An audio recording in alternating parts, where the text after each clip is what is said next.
విష్ణువు యొక్క అవతారములలో ఏకవింశతి అవతారములను ఉన్నాయి. 21 అవతారములు.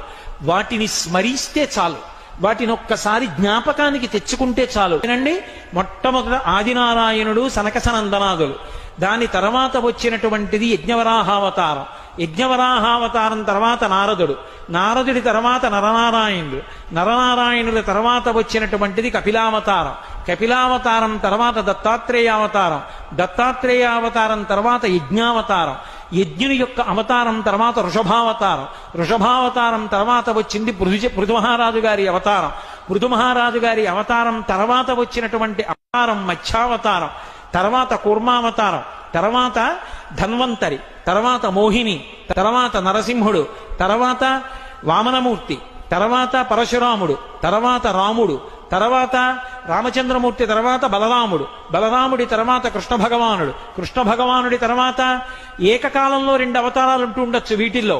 కృష్ణావతారం, కృష్ణావతారం తర్వాత బుద్ధావతారం, బుద్ధావతారం తర్వాత కల్కి అవతారం. మొత్తం 21 అవతారాలు.